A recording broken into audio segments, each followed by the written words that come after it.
खासतौर से जाले के अंदर इतना पिछड़ापन जो है वहाँ पर, वो शिक्षा व्यवस्था के सही नहीं होने से और जो स्वास्थ्य की व्यवस्था वो सही नहीं होने से, और आज तक किसी नेता ने इस पर ध्यान नहीं दिया। मेरा सर्वोपरि ये काम है कि मेरे विधानसभा क्षेत्र का एक एक बच्चा, चाहे वो गरीब का हो, चाहे वो अमीर का हो, चाहे वो किसी जाति का हो, किसी धर्म का हो, उन तमाम बच्चों को मैं उनकी उंगलियां पकड़कर उनको मैं स्कूल में दाखिला दिलवाऊंगा। तो महागठबंधन के लोग ऐसा किसी तरह का वादा नहीं करते जो पूरा नहीं कर सकते। जो वादा जो वही वादा किया जा रहा है जो पूरा किया जाएगा।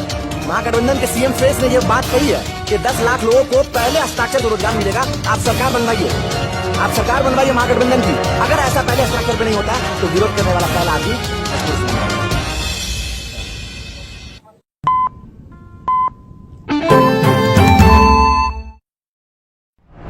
अस्सलामुअलैकुम, आदाब। मैं तौहीद अली। स्वागत है आप सभी का बदलता हिंदुस्तान न्यूज़ पर। मेरे साथ खास मेहमान बात करने के लिए मौजूद हैं। किसी तारुफ के मोहताज नहीं है जनाब मशकूर अहमद उस्मानी साहब। मशकूर अहमद उस्मानी साहब अलीगढ़ मुस्लिम यूनिवर्सिटी के पूर्व छात्र संघ अध्यक्ष रह चुके हैं।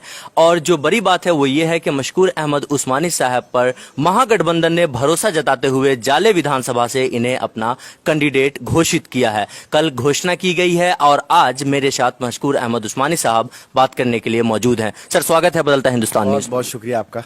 और सबसे पहला सवाल यह है कि जिस तरीके से आपको महागठबंधन ने भरोसा जताते हुए जाले विधानसभा से टिकट दिया है, आपके पास क्या रोड मैप है जिसको खास तौर पे आप जाले विधानसभा की धरती पर उतारेंगे? देखिए, सबसे पहले तो मैं महागठबंधन के तमाम वरिष्ठ नेताओं का, खास तौर से अपनी कांग्रेस पार्टी के तमाम वरिष्ठ नेता, प्रदेश के नेता, देश के नेता, हमारी कांग्रेस की प्रेसिडेंट श्रीमती सोनिया गांधी जी, आदरणीय राहुल गांधी जी, प्रियंका गांधी जी, इन तमाम लोगों का शुक्रिया अदा करते हैं कि उन लोगों ने जो है मुझ पर भरोसा जताया और मुझे एक बड़ी जिम्मेदारी के साथ भेजा है कि मैं जाले से चुनाव लड़ूं और चुनाव जीत कर आऊं। जाले के लिए जो आपने रोड मैप पूछा है मुझसे, मैं बस आपको यही बताना चाहूँगा कि जाले जो क्षेत्र है उसके पिछड़ेपन को जब आप देखेंगे, जब आप जाएंगे जाले के अंदर, तो आपको मालूम चलेगा कि अभी भी कई ऐसे इलाके हैं जहां पर वाकई जो है शिक्षा का जो दर है, लिटरेसी का जो दर है, वो अभी भी 60% के नीचे है। मतलब आज़ादी के 70 साल बाद भी हम अपने बच्चों को पढ़ा नहीं पा रहे हैं। कितनी अहम बात है ये, और इस पे आज तक किसी भी नेता का ध्यान नहीं गया, चाहे जो जिस पार्टी के नेता वहां से विधायक रहे हों या संसदीय क्षेत्र से सांसद रहे हों, उनका इस पे ध्यान ही नहीं गया। स्वास्थ्य व्यवस्था के नाम पर कोई सुविधा नहीं है। तमाम जो सुविधाएं हैं बिहार के अंदर, जो स्वास्थ्य की सुविधाएं हैं, वो चरमरा चुकी है। और जाले विधानसभा क्षेत्र में तो प्राइमरी हेल्थ सेंटर तक ढंग से काम नहीं करता है। बड़े अस्पताल की तो बात छोड़ दी। सर, जहां तक आपने प्राइमरी हेल्थ सेंटर का बात किया, मैंने ग्राउंड रिपोर्ट्स किए हैं जाले के, और एपीएचसी केंद्र या फिर जो उप स्वास्थ्य केंद्र है पंचायत स्तर पे, उसकी हालत बहुत जर्जर है। आपके पास क्या रोड मैप है? हालांकि वहां के जो विधायक है जिवेश कुमार, वो ये दावा भी कर रहे हैं कि 5 साल में जितना विकास हुआ है जाले का 65 वर्षों में नहीं हुआ है। किस नजरिए से उसके विकास को देखते हैं? जिवेश जी हमारे बड़े हैं, लेकिन उनके जो उन्होंने जो दावा किया है, उनके दावे बिल्कुल मोदी जी की दावे जैसे हैं कि मोदी जी कहते हैं कि उन्होंने विकास की गंगा बहा दी है पूरे देश के अंदर, और ऐसी विकास की गंगा बही है कि 20 करोड़ लोग बेरोजगार हो गए। तो मैं जिवेश जी आपसे हाथ जोड़कर विनती करता हूं कि ऐसी विकास की गंगा बिहार में और खास तौर से जाले में ना बहाएं कि हमारे नौजवान बेरोजगार हो जाएं। जो आपने खुद देखा है, एक पत्रकार की हैसियत से आप बता रहे हैं कि क्या हालत है, कि किस तरह से पीएचसीज और एपीएचसीज हैं। उनमें बिल्डिंग्स के अंदर ऐसा लग रहा है कि 30 साल पुराना पहले पेंट हुआ था, प्लास्टर तक नहीं है, डॉक्टर तक नहीं है। मैं एक डॉक्टर हूं, पेशे से मैं डॉक्टर हूं, मुझे मालूम है कि स्वास्थ्य सेवा का क्या हाल है बिहार के अंदर इस वक्त, और खासतौर से जाले के अंदर इतना पिछड़ापन जो है वहां पर, वो शिक्षा व्यवस्था के सही नहीं होने से और जो स्वास्थ्य की व्यवस्था वो सही नहीं होने से, और आज तक किसी नेता ने इस पे ध्यान नहीं दिया। मेरा सर्वोपरि ये काम है कि मेरे विधानसभा क्षेत्र का एक एक बच्चा, चाहे वो गरीब का हो, चाहे वो अमीर का हो, चाहे वो किसी जाति का हो, किसी धर्म का हो, उन तमाम बच्चों को मैं उनकी उंगलियां पकड़कर उनको मैं स्कूल में दाखिला दिलवाऊंगा, उनको बेहतर शिक्षा दिलवाऊंगा, और उनको मैं ये कहूंगा कि आप इतने शिक्षित हो जाइए कि मैं अगर आपका विधायक रहूं, मैं आपका अगर प्रतिनिधि रहूं, तो आप मुझसे सवाल करें कि विधायक जी आपने क्या काम किया 5 साल के अंदर। मैं ये चाहता हूं कि आज अगर किसी बच्चे का हम अगर 5वीं क्लास में दाखिला कराएं तो 10वीं में उसके पास इतनी समझ हो जाए 5 साल बाद, अगले चुनाव में जब हम आए तो वो 10वीं क्लास का बच्चा मुझसे सवाल करे कि विधायक जी आपने क्या काम किया। मेरा ये सपना है। मैं ऐसा विधानसभा चाहता हूं। मैं ऐसा विधानसभा चाहता हूं जहां पर हर गरीब तबके का आदमी, किसान, मजदूर भाई, हमारे किसान भाई, उन तमाम लोगों को फ्री हेल्थ सर्विस मिले। हमारे यहां इतनी बीमारियां हैं। आप देखिए कोरोना काल में जिस तरह से हम लोग परेशान हुए हैं, मैं क्या कहूं इस बात को। तमाम मीडिया ने इस बात को दिखाया किस तरह से मजदूर परेशान हुए हैं। कहां के मजदूर हैं ये?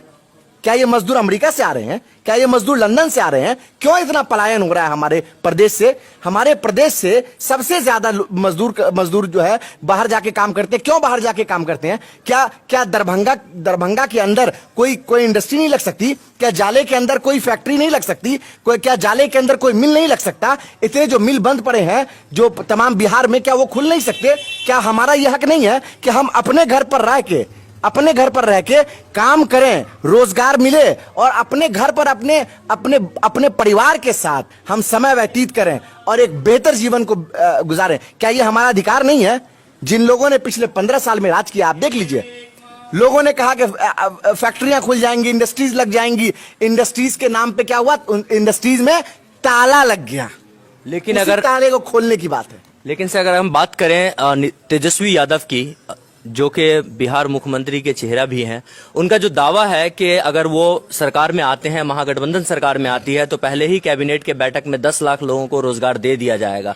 आखिर क्या रोड मैप है उसका? क्या ये चुनावी जुमला है या ग्राउंड लेवल पे सही भी हो सकता है? देखिए ये चुनावी जुमला नहीं है, क्योंकि यहाँ पर ये जो बात कही है वो महागठबंधन के जो सीएम फेस है उन्होंने की है। नरेंद्र मोदी जी अगर बात कर रहे होते तो मैं इसको चुनावी जुमला मानता, क्योंकि उन्होंने पिछले चुनाव में आकर कहा, बताओ भाइयों बहनों कितना दूं? 50, 60, 125 लाख करोड़ तक की बात कर दी उन्होंने। जब 125 लाख करोड़ तक की बात की गई तो कितना मिला? मेरा यह सवाल है। तो महागठबंधन के लोग ऐसा किसी तरह का वादा नहीं करते हैं जो पूरा नहीं कर सकते। जो वही वादा किया जा रहा है जो पूरा किया जाएगा। महागठबंधन के सीएम फेस ने यह बात कही है कि 10 लाख लोगों को पहले हस्ताक्षर से रोजगार मिलेगा। आप सरकार बनवाइए महागठबंधन की। अगर ऐसा पहले हस्ताक्षर पे नहीं होता है तो विरोध करने वाला पहला आदमी मशकूर उस्मानी होगा, क्योंकि हम लोग सिद्धांतों की राजनीति करते हैं, झूठ के बल पे राजनीति नहीं करते हैं। हम लोग सिद्धांतों की बात करते हैं और वही बात करते हैं जो पूरा कर सकते हैं, जो जनता से वही वादा करते हैं जो पूरा कर सकते हैं। हम लोग कोई दो रंग की बात नहीं करते हैं जैसे बीजेपी के लोग करते हैं, बोलते कुछ है करते कुछ है। हम लोग वही बात करेंगे जो कर पाएंगे। एक और अहम सवाल सर, अगर हम जाले विधानसभा की बात करें तो कई लोगों से मेरी बात हुई है और बहुत सारे लोगों का ये कहना है कि हमें लोकल चाहिए। लोकल पे कुछ लोगों का तवज्जो खास तौर पे है। आप उन लोगों को क्या कहना चाहेंगे? मैं यही कहना चाहूंगा कि मैं एसटीडी नहीं हूं। बहुत ठेठ लैंग्वेज में बता रहा हूं, मैं एसटीडी नहीं हूं, मैं लोकल हूं। मेरी पैदाइश दरभंगा में हुई, मेरी पढ़ाई दरभंगा में हुई। केंद्रीय विद्यालय से मैंने शिक्षा ग्रहण की है जो दरभंगा के अंदर है, दरभंगा के अंतर्गत आता है। और 10वीं की परीक्षा के बाद मैं बाहर सेंट्रल यूनिवर्सिटी में गया, वहां से मैंने मेडिकल की पढ़ाई की। पेशे से मैं डॉक्टर हूं और इसीलिए गया क्योंकि मुझे अच्छा रैंक आया और बाहर का कॉलेज मिल रहा था। ऐसी व्यवस्था बिहार में नहीं है। डीएमसीएच का हालत देख लीजिए, डीएमसीएच का हालत देख लीजिए। छोड़ दीजिए सब, डीएमसीएच छोड़ दीजिए, आज आप पटना पहुंच जाइए, एनएमसीएच की हालत देखिए। एनएमसीएच का आईसीयू का हाल ऐसा है कि एनएमसीएच का आईसीयू ही आईसीयू में पड़ा हुआ है। एक दिन बारिश हो जाए तो ठेवना भर पानी आ जाता है। तो मजबूरी में मुझे जाना पड़ा, इसीलिए जाना पड़ा क्योंकि सरकारों ने कुछ नहीं किया। 15 साल से जो लोग सरकार में हैं वो चाहते तो पता नहीं कितने मेडिकल कॉलेज खुल जाते, कितने अस्पताल खुल जाते, हम जैसे छात्रों को बाहर नहीं जाना पड़ता पढ़ने के लिए। मैं गया, प्रतिष्ठित देश की प्रतिष्ठित यूनिवर्सिटी से मैं डॉक्टर बन के आया। उसी दौरान छात्र संघ का चुनाव लड़ा और मिथिलांचल का दूसरा अध्यक्ष हूं मैं अलीगढ़ मुस्लिम यूनिवर्सिटी से। और ये मैं गर्व महसूस करता हूं कि मिथिला के लाल होने के नाते मैंने वहां पर तमाम बीजेपी के लोगों को पटखनी दी और मैंने ये साबित किया कि तमाम फासिस्ट फोर्सों के खिलाफ हम लोग लड़ाई लड़ रहे हैं और आगे भी लड़ेंगे। हम यहीं के हैं। जो लोग गलत फैला रहे हैं उनको आपके माध्यम से ये मैसेज देना चाहते हैं कि हम यही के हैं, किसी के बहकावे में मत आइए। लोगों को मालूम है, कुछ लोग प्रोपेगेंडा फैलाते हैं, उनको फैलाने दीजिए, उनको हमको काउंटर करने की भी जरूरत नहीं है। लोगों को मालूम है, लोगों को मालूम है कि मिथिला का बेटा जाकर यूपी के अलीगढ़ में, अलीगढ़ मुस्लिम यूनिवर्सिटी जो देश के नंबर 1 यूनिवर्सिटी है, वहां पर झंडा फहरा के आया है, वहां पर काम करके आया, अपने काम को सिद्ध करके आया, साबित करके आया है। तो आगे आने वाले समय में अपने इलाके के लिए, अपने क्षेत्र के लिए तो जान निछावर कर देंगे हम। अब हमारे चैनल के माध्यम से आप अपने समर्थक को, जाले विधानसभा की जनता को क्या मैसेज देंगे सर?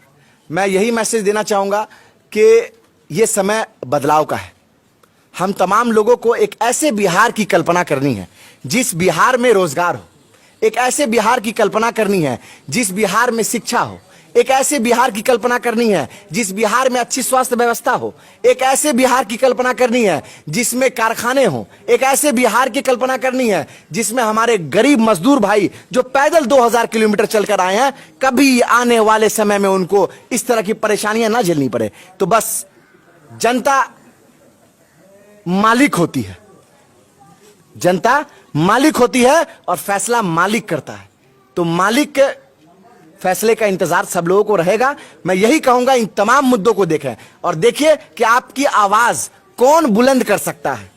कौन ऐसे लोग हैं जो आज तक सरकार के सामने नहीं झुके, किसी भी परिस्थिति में नहीं झुके, उनको चुन के भेजिए आप लोग। तमाम अलग अलग सीटों से जहां जहां महागठबंधन के कैंडिडेट हैं, आप उनको भारी मतों से विजय बनाइए और बिहार को बदलने का काम कीजिए। यही बदलाव हम चाहते हैं कि जाले के अंदर आए, क्योंकि जाले के अंदर विकास कुछ भी नहीं हुआ है और जो विकास के जो खोखले दावे हैं, जो खोखले दावे किए जा रहे हैं लगातार, ठीक है, वो पूरी तरह से झूठ है। इस बात को साबित कर दीजिए वोटिंग के दौरान।